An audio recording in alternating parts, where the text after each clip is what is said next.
peeps. Welcome back to the Flexible Neurotic Podcast. We're doing something fun, something different today. I always talk about stepping out of your comfort zone. So today is going to be my first in-person film of this podcast. I have an amazing guest today, a friend, a podcast host, a writer, a model, Wendy Euler. Hello. So excited to have you here. Thanks for having me. It's so good to be here. Oh my gosh. Okay, so we're going to talk about Goodbye Crop Top, your midlife platform. And you know, you and I, midlife team here. Yeah. We're going to talk about your upcoming projects. We're going to talk about just kind of the midlife rebuild. When you and I met, we were at an event, another midlife event, and somehow we started talking about the midlife vagina. I mean, if you know me, there's always going to be some kind of reference to the midlife vagina. And as teen daughter and teen son would say, fucking TMI. Right? Yes. But I just kind of feel like the midlife vagina is so much a part of this journey. This whole episode is not going to be about that, but you and I had this kind of funny, interesting conversation about how you built your midlife, rebuilt Yeah. your vintage vagina. And I was like, oh my God, we have to talk about that on my podcast. Vagina, yeah. And so we have been planning, trying to get you here. Yes. You're from Montana. You're living in Montana. Yeah. It's fucking freezing there. Welcome to LA. Thank We're you. a little toastier here. Yeah. Even though it is winter. I'm still sweating. Are you sweating? I always sweat when I'm like, you know, in this situation. God, I feel like I even put on like all cotton denim on denim to like soak up all the extra moisture. So lots of sweat in the midlife. Woo. Yeah. So we're going to talk about, let's start with that since it's kind of the edgiest, the kind of topic that most people don't talk about. Okay. I know you have your podcast called Cropped, a Midlife Minute. It used to be called Goodbye Crop Top. Yeah. And now you have changed it over to a short format, which I love for the midlife brain. It's like, okay, I have 8 minutes. Exactly. Say what you gotta fucking say. Brush your teeth, put on your serum, you're done. Yeah. Mine's like the opposite. Mine's like 15 hours. It's Well, like we you have need to both. listen to it in three parts. There's room for both. We need all of it. So I love it. Yeah. So I listened to your episode on your podcast. The situation is situated. The situation is situated. Whereas I would have just been like, the midlife vagina. Let's talk about the vintage vagina. The vintage vagina. Yeah. So tell us kind of how you got your vintage vagina, how you recognized that that was not, quote, normal, and how you decided to fix it. Because I think there's so many of us out there who are like, wait, me too. Right, for sure. And I learned that after this episode, The Situation is Situated, that there are so many women who have, you know, sort of things have fallen apart after kids and menopause and whatever the situation is that gets you there. But I personally had 3 babies, 3 daughters, and 21, 19, and 9 they are now, but so one much later in life at 46. And that last one coming through, I call it the watermelon through the straw. Wow. That last watermelon that came through the straw really did some damage. First of all, you're not supposed to be having a baby at 46. So there's so much going, my body's probably just like what is happening? But so it really was just something that always just never felt right, you know, in yoga pants, walking down the street. And it was absolutely, you know, as I said on my podcast, you know, when the guy says, did you watch your baby come out? And he's like, no, dude, that's like watching your favorite pub burn down, right? And take that for what you will, tongue in cheek. But it's kind of true. You know, I had this like mangled situation down there. And so you could see that it didn't look the same as it used to. It didn't feel the same. It didn't look the same. So it wasn't only aesthetic, it was the whole situation down there. It just didn't feel good. So how long did you sort of feel like, oh my God, there's something not right here? Yeah, well, you know, I think you feel that way after a child in general. I don't know about everyone else. C-sections. But yeah. So I had different issues, okay. but my parts are together. Yeah. Well, They may there not you be go. moist, but they're together. Well, I'm you know, working on there's that. stuff for that. I know, no, I have There's stuff vaginal for that. estrogen. Are you kidding? Oh, good. Yeah. I put that shit in twice a week. There you go. There you go. There you go. That works. Whatever works. It's such a personal thing. And so it actually took me a really long time to talk about it because I just was like, should I not? And then and my editor for the podcast that, you know, co-writes with me and edits my stuff just said, you're not doing what you set out to do if you don't talk about this, because you say this is one of the greatest things you've ever done and you're not going to share that, you know? And it really dawned on me that she's right? I have to be really, that's right. And talk about the uncomfortable things and some of the private things. And so, yeah, so I decided to do something about it. And I went in, so there's, you know, vaginal reconstructive surgery. It's vaginoplasty, and then there's labiaplasty. So there's one that's internal and one that's aesthetic and external.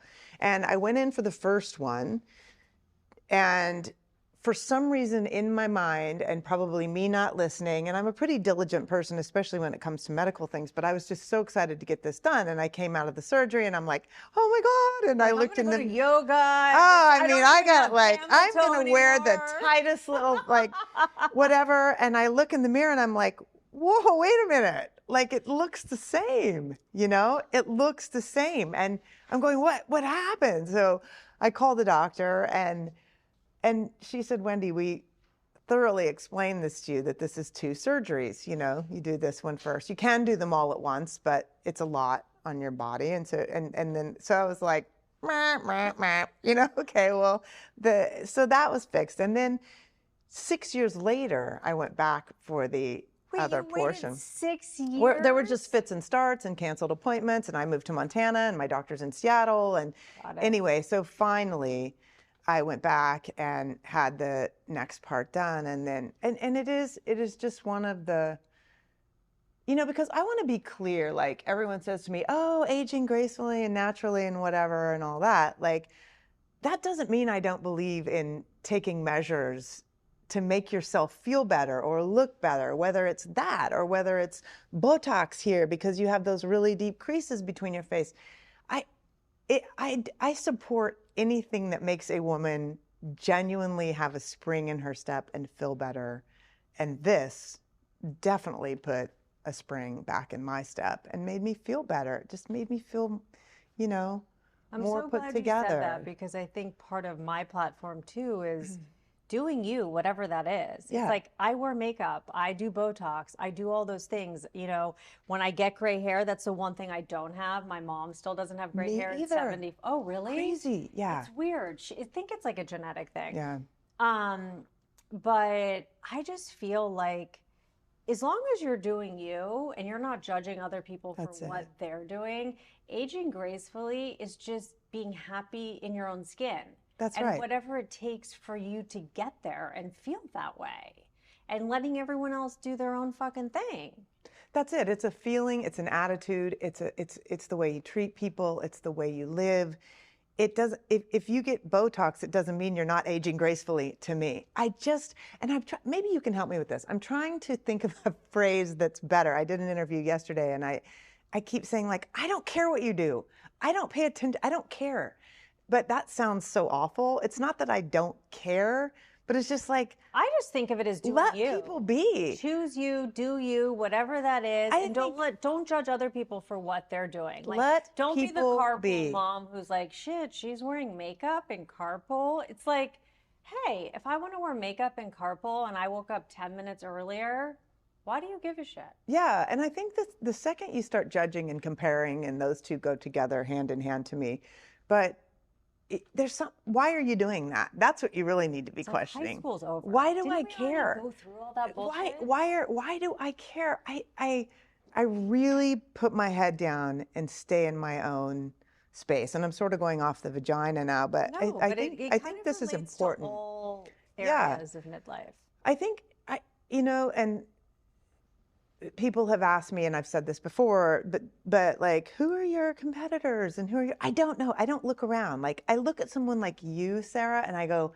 this is someone who I need to collaborate with, because the louder the voice gets, there's no competition. No I feel competition. zero. I feel happy when you can connect with other women and magnify and, you know, get the voice louder. It helps more people, you know. And on my podcast in the beginning, especially when I had the long format and I was doing a lot of interviews, I asked a couple people and they said, no, I kind of consider you and I just thought, what on earth? I'm like bring them on, baby. Who says that? And it's a joint voice. yeah. And everyone has a different vibe, Yeah. a different flavor. Yeah. You know, there are podcasts midlife podcasts that are more traditional, and they don't use the F-bomb every 5 seconds like me. They're not oversharing vagina stories, all the things. And there's so many listeners out there, and there's so many different voices in the midlife space that there's a voice for everyone. Curate your own and space, if I'm not like your own voice, world. if you're not That's the right. voice, there's a million more, but get that information however you want it. Yeah,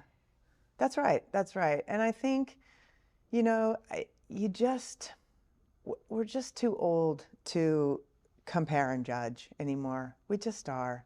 And it makes things so hard, you know. It makes your own life so hard when you waste any time doing that. And in this conversation I had yesterday, I just said, my life is now about round pegs, round holes. Round peg, round hole. Easy, ease. I am never going to try to jam something in a space or make something hard or talk about someone else, because I'm just done. Yeah, right. It has to be easy. And it's interesting because I actually just put out an episode today, a solo episode, talking about, the title of it is Hard and Good. Mm-hmm. And it's, instead of having a word for 2024, it's like a mantra for myself. It's reminding myself that things in midlife are hard and good. Yes. There are going to be things that are hard, but they're also good. Like, I hate lifting weights. I find it to be a pain in my fucking ass. I call them the dumb but necessary weights. It's hard for me to get myself to do it, but at the same time, it's good. Yeah. I know that it's good for my brain. I know that it's good for my bones. And marriage is hard, but it's good too. Parenting is fucking hard. It's so hard. But it's good. It's the best. You know, so it's one of those things where it's like, we all have our hard and goods. And I love the idea of things being easy. And I try to live my life like that now too. It's like, if a podcast guest, if it's becoming impossible to schedule or to make something happen, I'm like, not worth it. Like, again, it's like round peg, round hole. But part of the round peg, round hole is accepting that things are hard. It's not easy. I'm not painting the picture like, I wake up every day and fuck no. Like, my life is crazy, and I've had a particularly bad 2 weeks. You know, I'm not going to sit here and go, oh, everything's perfect as you age and whatever.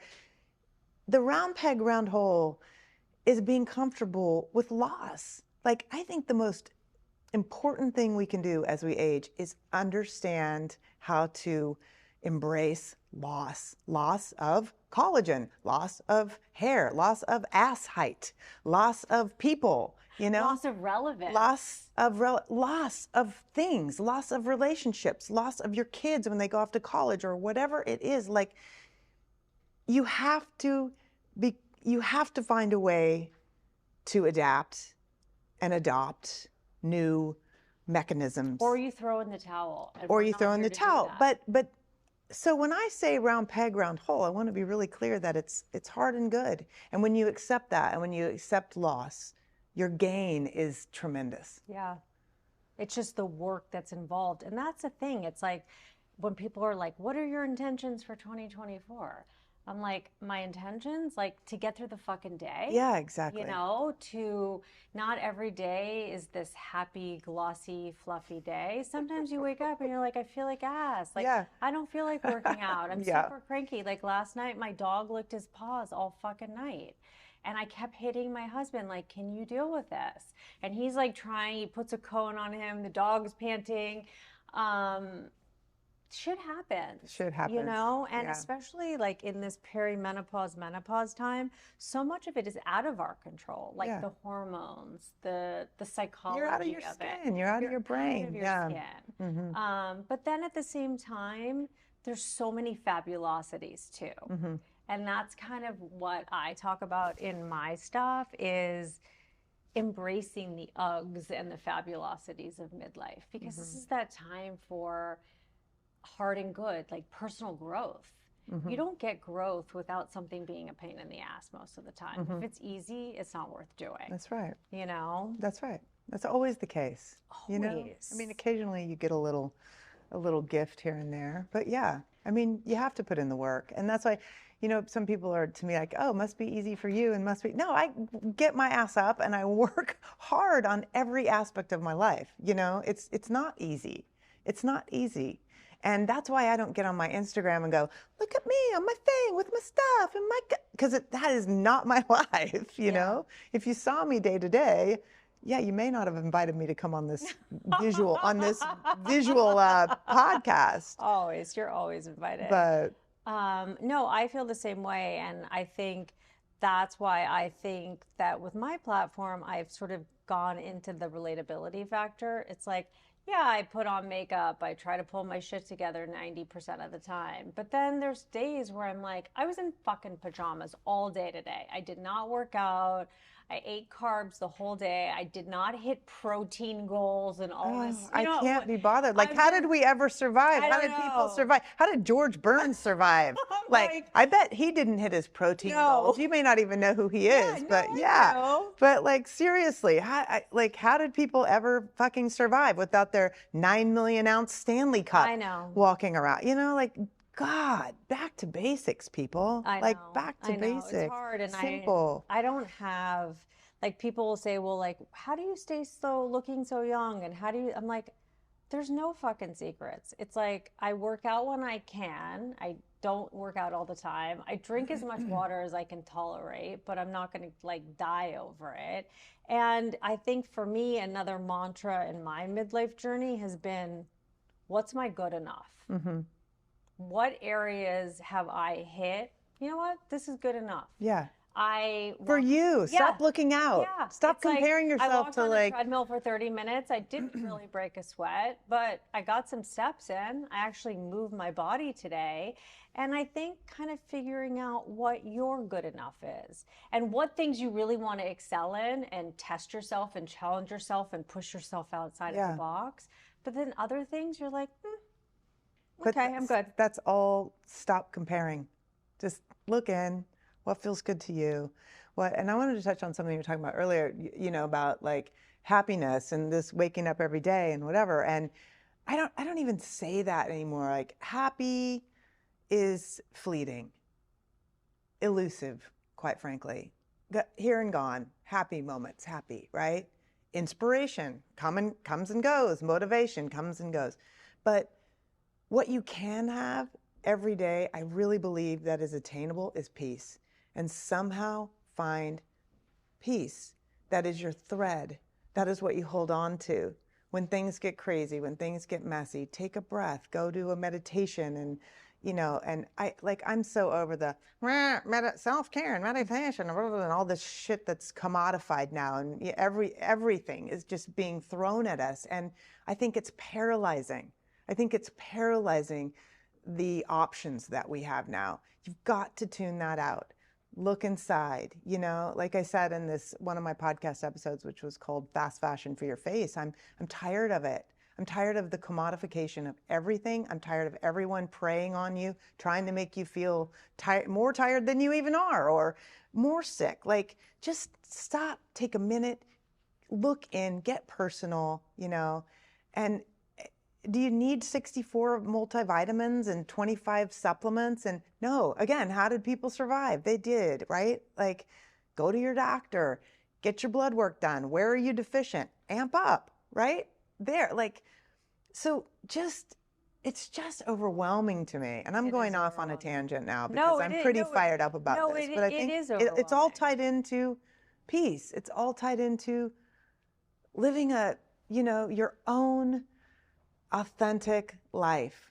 living your own purpose, not someone else's. Like, Yeah, and like and it's like even if you took like the spinning craze, I had so many friends who were spinning, and I'm like, okay, I did that once, and that was really uncomfortable for me, and my butt hurt, and it was yeah, too hard, and it was too loud on my nervous system. Like, I'm not doing that, yeah, and I'm okay with that. hmm Just because everyone else is doing it doesn't mean that I'm going to do that too. Like for me, it's like walking on the treadmill. It's walking outside. It's low impact stuff. yeah, Like high impact stuff for me, because I'm already a high stress person, makes me more anxious. yeah, So I have to pick things that work for my nervous system. And there's so much out there. It's like intermittent fast, don't intermittent fast, do this, do that. And I feel like that's kind of what I try to do in my podcast, and you do too. It's like, hey, you guys, there's so much information out there.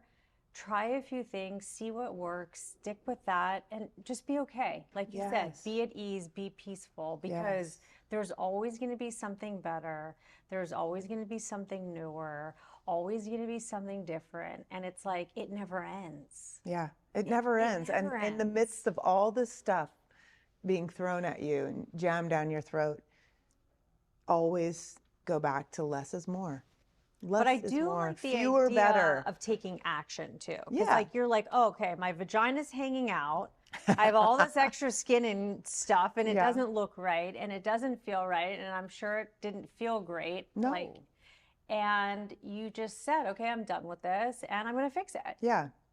So I And think, caveat, like I'm lucky that I can afford to go do that. Correct. I get that. So, but I'm telling you, ladies, it's worth saving your shekels for this surgery. It's worth saving your going shekels. back to the vintage vagina, what was the process like for you? Like, I mean, was it painful? Was Yeah. it quick? Like, what was the recovery? Because I know we didn't talk about that. It was not that bad. So the first one, the internal part, you kind of have to sit on a donut for a couple days and no sex for 6 weeks. It's just like after having a baby or whatever. And in then, midlife, you're like, okay, bye-bye. no, Bye-bye sex. it was not too painful Yeah. at all. But I'm a good patient. I follow protocol. I do what's asked of me, and I, by the doctors, and I have a pretty high pain Yeah, I do threshold, too. I think. But that was not bad. And then same with the labioplasty. It was like, it wasn't that bad. And I knew what the outcome was going to be. So I was so excited just to, get through it. But no, it's not that bad. So you would say that it's helped you in terms of like how it aesthetically looks? Like I feel it right now, sitting here as we're talking about it. I'm like, this is good. This is different. I don't know. My underwear feel different. It's different. I actually want to buy cute underwear now. Before it was a lot of extra skin. There's a lot of stuff going on down there. I called it my mangled starfish. I mean, my editor and I used to like fall to the floor laughing about it. She's like, well, what's it? I'm like, well, one side of it's purple and like dangly, and then the other's kind of intact, but it's like this thing, and then it's like cavern. I don't know. And yeah, it feels different. Look, that is the center of the universe, and it feels better. And the sex, how's that? Good. Better. Better. Lots better. And I think because you feel good about yourself too, and to that point, most of my responses from women, and there were a lot after this, who's your doctor, were women who were divorced or out of a relationship who were wanting to date again and so terrified of taking their clothes off in front of a man again, because it's like, okay, I had 2 kids, and like, now I really want to say the right man or the right partner won't care. And I get all that. And that's true. But you care. I care, like the confidence it would give. And that, those were great conversations to have with these women. Like, I'm going back into the dating world. Do you think it would help? I said, 100%. If you can do this, go do it. You're going to be like, can I get you a glass of water?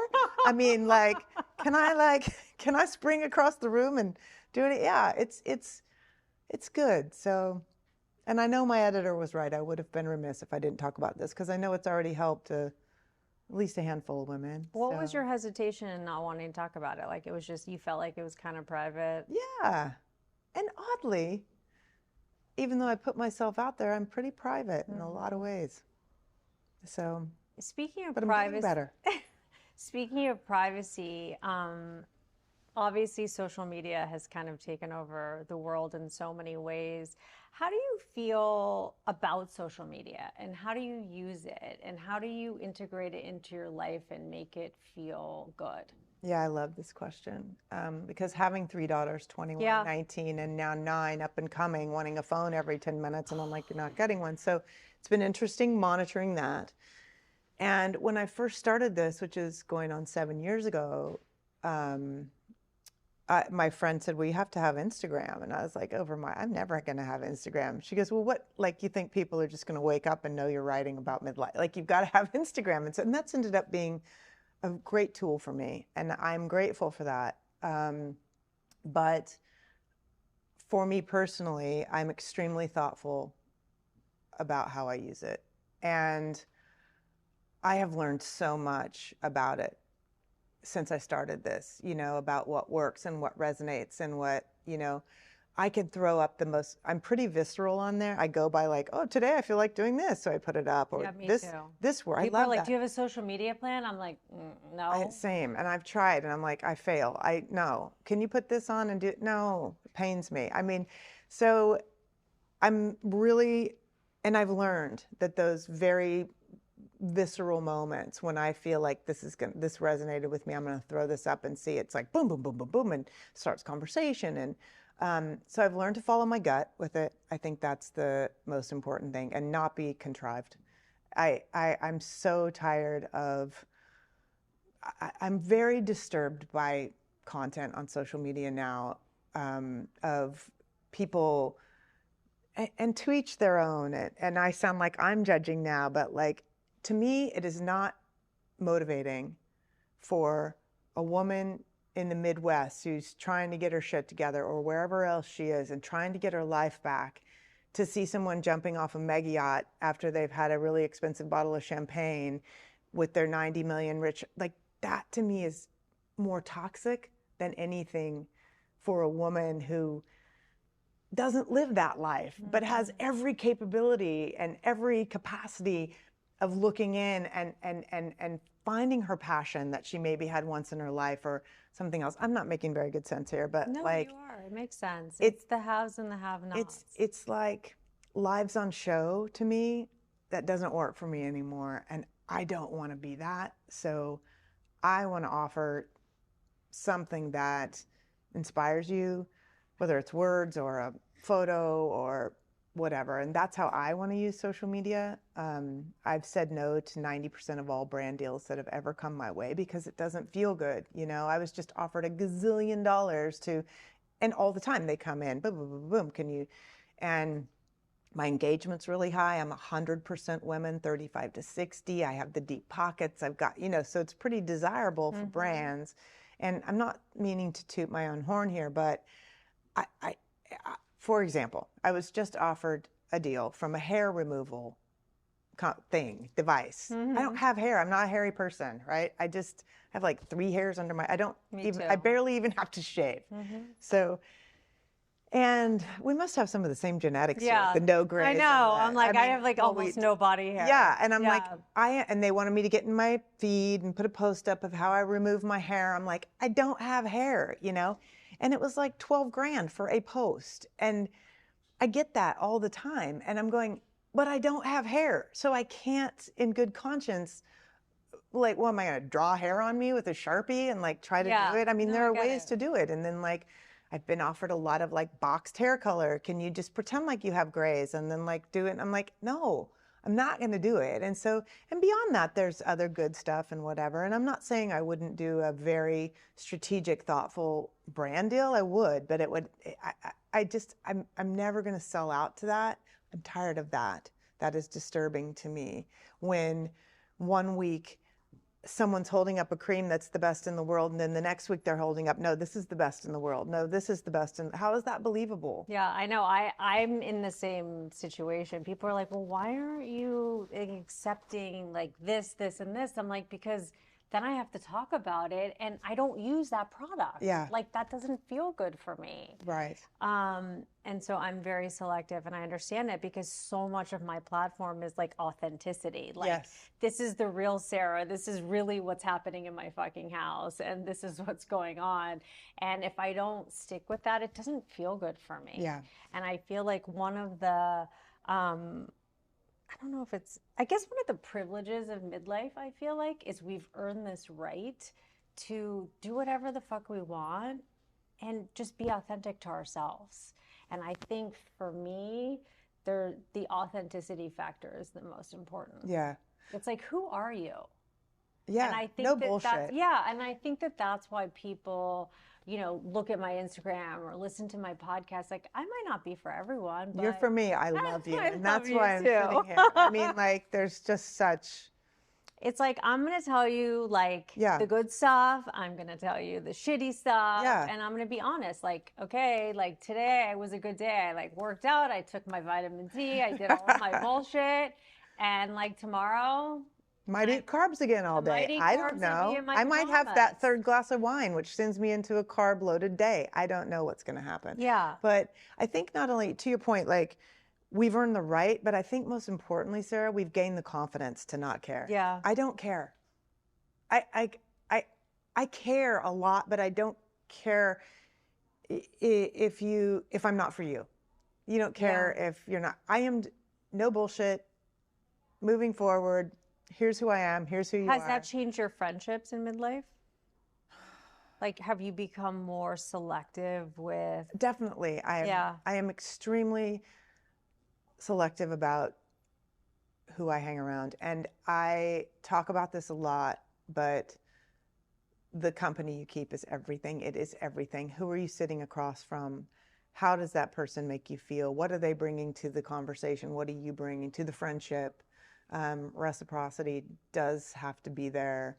I think you can have friends for different reasons, but I do think the common thread of all friends, they have to have your back. I will not sit down with someone anymore who I have to watch what I say, or I can't tell them some part of my life because I'm nervous they're going to tell somebody else, or I'm done with that.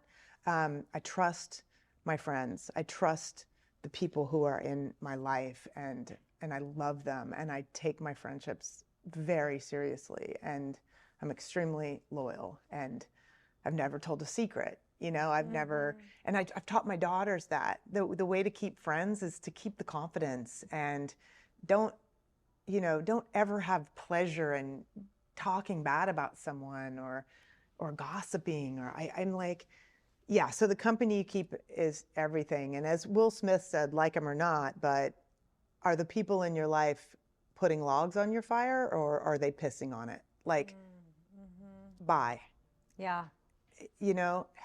And you have to do the same for them. Yeah. But the company you keep is everything. I believe it is everything. I just feel like it's we've already paramount done middle to school. success. We've already done high school. Yeah. I mean, you have 3 daughters. I have 1 daughter.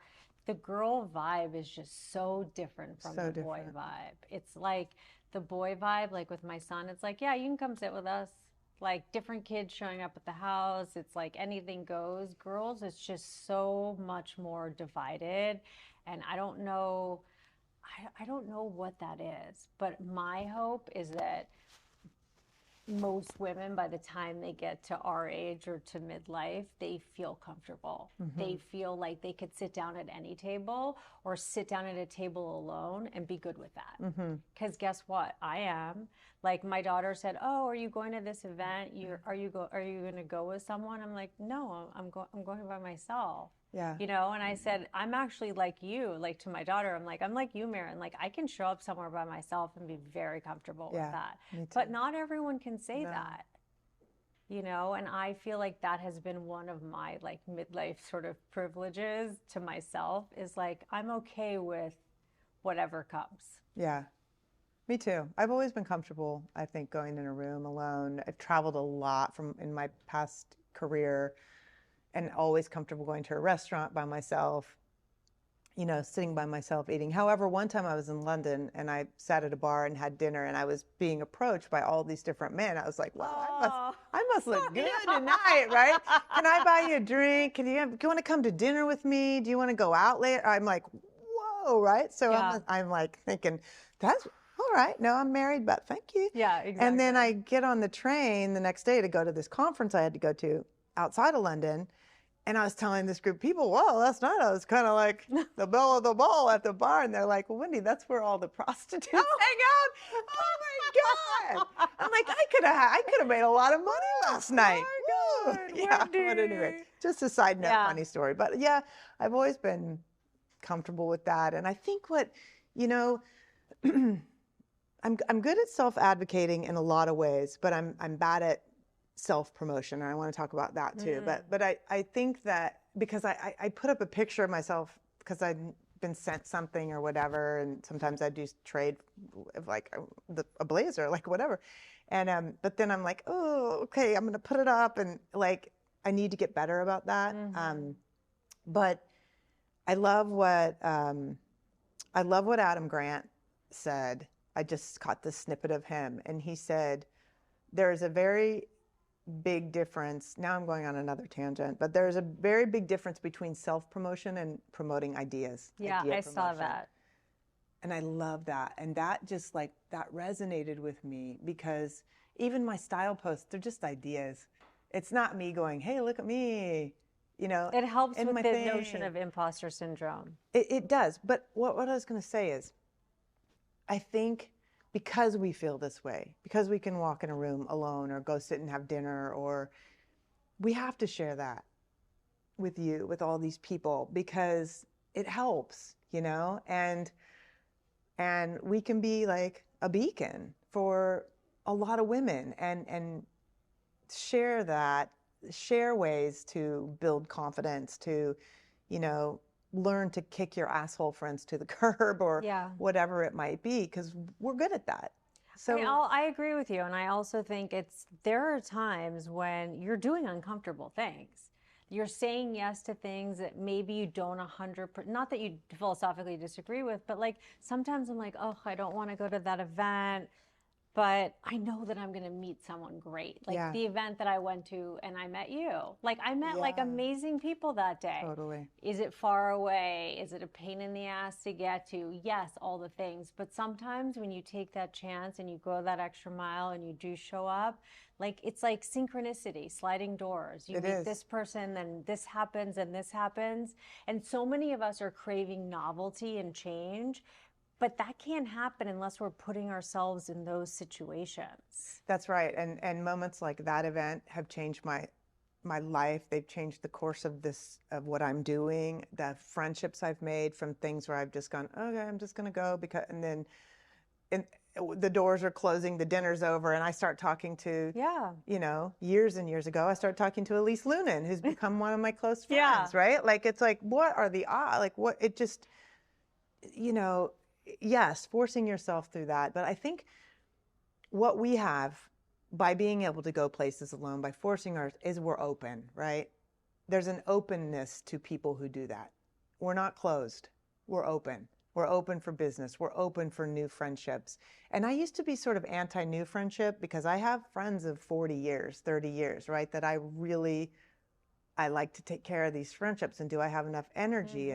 But what I've learned is it gives you more energy. And the past 6 or 7 years, I've been really open to look, me too. You and me right here, right? And what that gives you, but you have to stay open.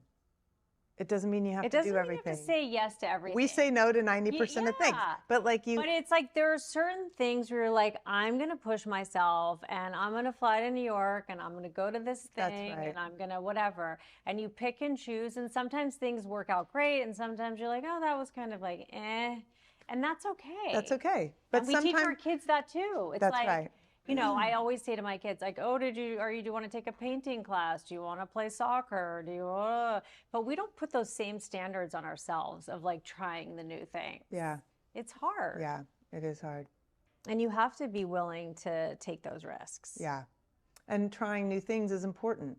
It doesn't mean you have to stick with them, but I mean, to since you brought up trying new things, as we age, I think we've got to push ourselves. I know, I'm not good at trying new things. And I've been really bad at it as of late. I was really good, and then the past couple years I've just been not.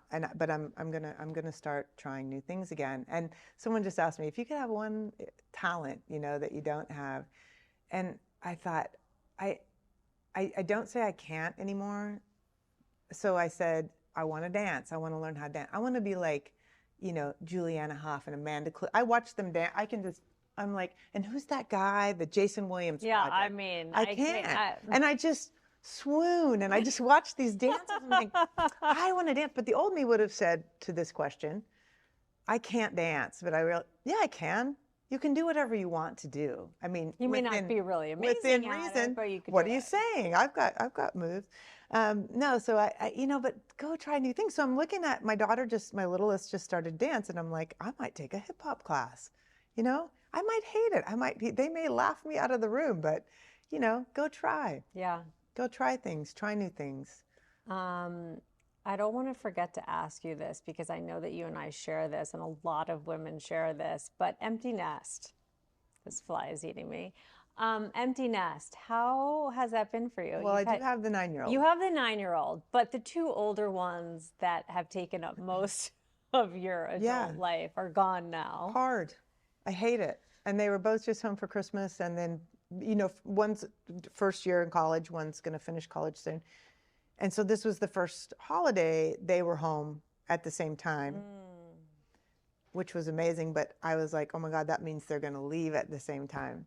And not only is it hard for me, but their little sister is in a puddle. She just wants them around all the time, And so that puts a whole other level of sadness on it for me. But my oldest just sent me a meme of this mother sort of flat out on a table, like with some Air Supply song playing, because her kids and she goes, this is so my mom, and I try to be strong.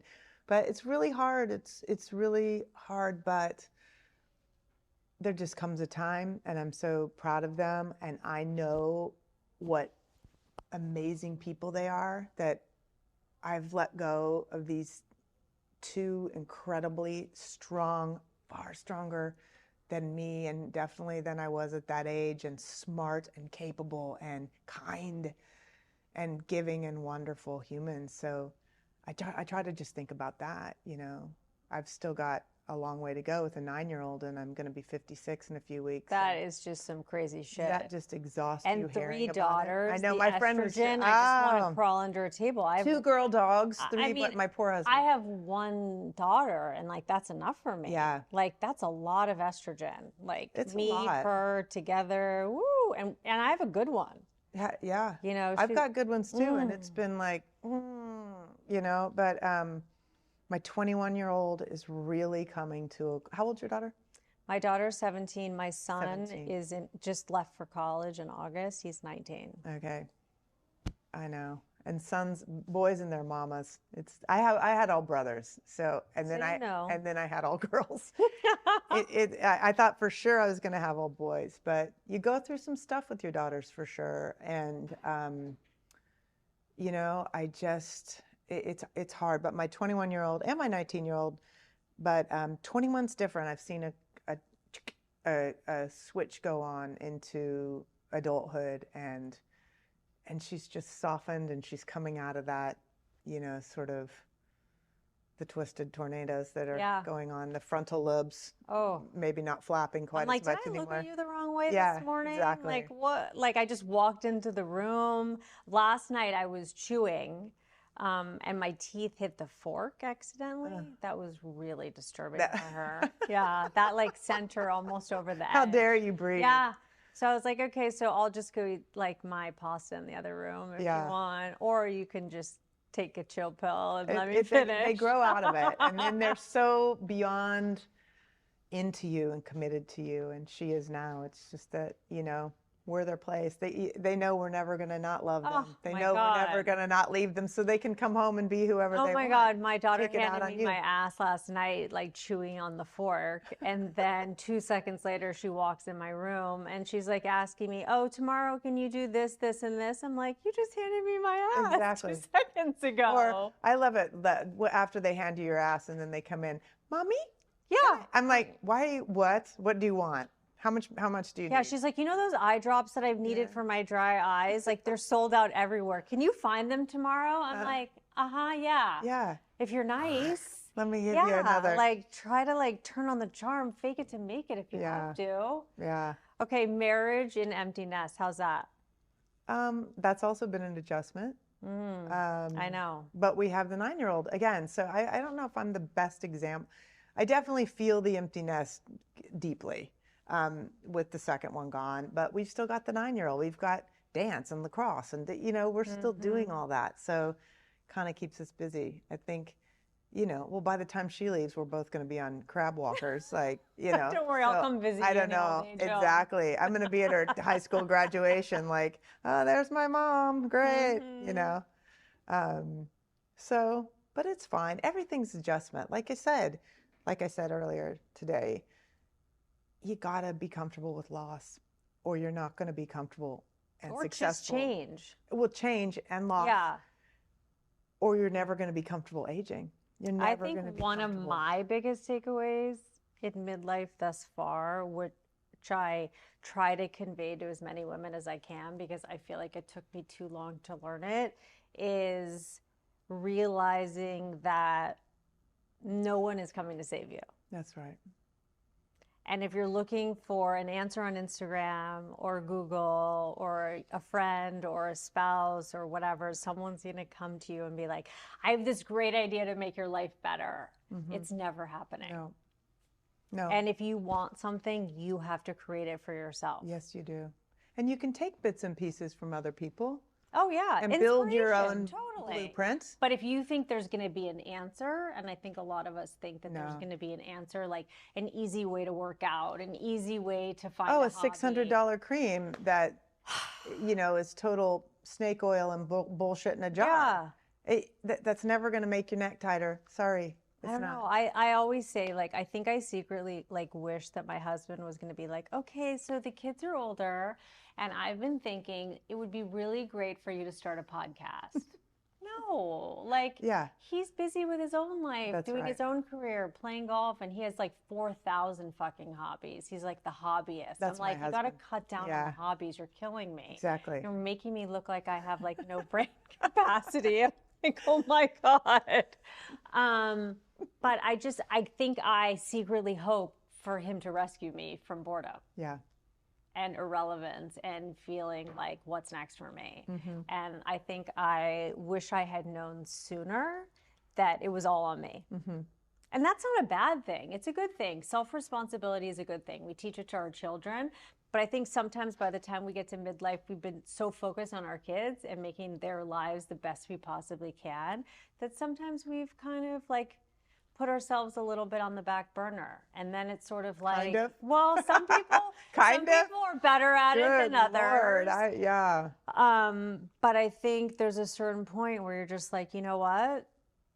I have to take responsibility for this. No one is coming to work out for me. No one is going to think of a passion hobby for me. No one's going to create a There's no youth in a jar. There's no fountain of youth. Yeah. And it's not to be negative. It's just to say, hey guys, like it's a lot of fucking work and we're all doing it and we're all in this together. I mean, there are some days I wake up and I'm like, I can't do my podcast for one more minute. It's so hard. It's so many things. It's so much responsibility. And then the next day I wake up, I'm like, I fucking love my podcast. I have 6 guests coming up. And that's the thing, is that knowing everything is temporary. Your feelings of like, oh, temporary, whether it's a day, a week, a month, a few months, they're going to come and go. That's right. All of it. What's your biggest piece of advice for midlife women before we wrap up? Midlife is an interesting word to me now, too. I know, I'm sitting here, I'm 56. I'm pretty sure I'm not going to live to 112. So I think I'm like way past it. Midlife, sadly, can be 25. It can be, so I think so I think about that a lot. I think about that word. I And hate that word, but yeah, the only reason I stuck with it is I was trying to come up with other terms like second half of life, blah, blah, blah. And then yeah. I was like, you know what? Most people know what midlife is. So I'm just going to stick with that because it's searchable. I And don't mean it's Google. searchable. Yes, No, and no, I no. don't I mean mean, Google searchable, but kind of like people catch it. you can grasp it. Mm-hmm. You can grasp it Yeah. because it's empty nest, divorce, menopause, all these things happen Vagina in midlife. rebuilds. Vagina rebuilds, all this stuff, good and bad. So I think, and I say this a lot, and I'm going to get to your question, but that I am not doing my job, and I am not doing my job if I am not reaching back to younger generations of women saying, come on, guys, like, and giving them something to look forward to and not dread. I think that's my biggest, I want to leave that legacy. I want to help younger women. Yes, everything is focused on sort of our age, my age, but I think the most important thing we can do is pave the way and, sort of be pioneers in this space for the girls and the women coming up behind us. My biggest advice is, I do like that, what you said, no one's coming for you. Just know that no one's coming for you. And stop trying to be happy all the time because it's not attainable. It's not possible. Look for the peace. Embrace the change scientifically with your body. Embrace. And that doesn't mean don't get your frown lines Or your vagina or fixed. your vagina tightened up. But be okay with I've the wanted change to drink water. I'm like dying. the whole time. Yeah. Yeah. So just try to find some peace. Hang around with good people. Hang around with good people. I feel like midlife is hard and good. Mm-hmm. Just like your podcast episode.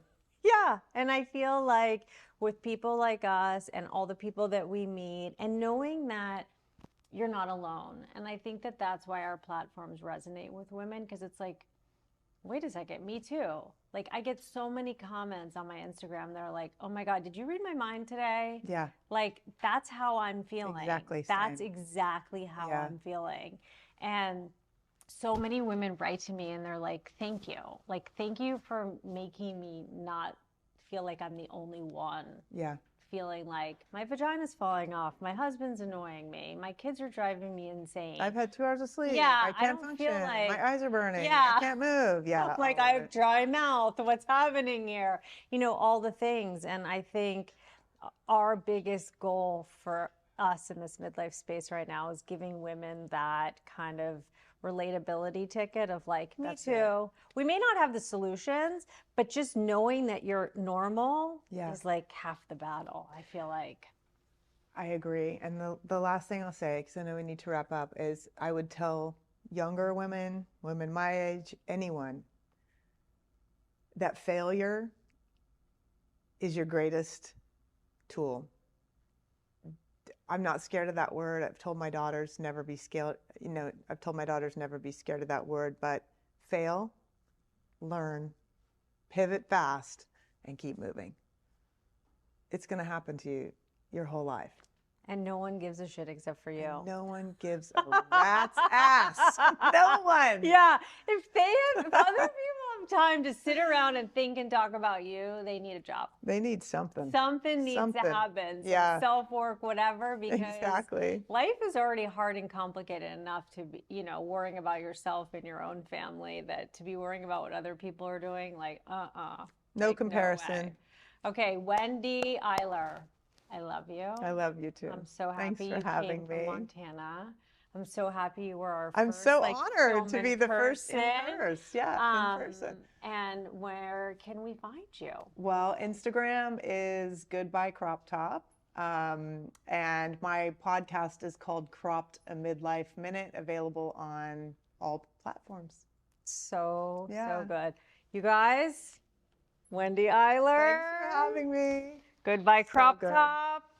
Loved having her. So happy you're here. We're going to have to do this again soon. hopefully. We'll get you to Montana. Yeah. I can't say I'm going to have my vagina put back together because I had C-section. Yours is intact. What are you talking about? But maybe my boo. I don't know. There could be something in order. You never know. Yeah, that's right. Same. Open to change, open to transformation. Thanks, you guys. I'm so happy you've gotten time to hang out with Wendy. Thanks, everyone.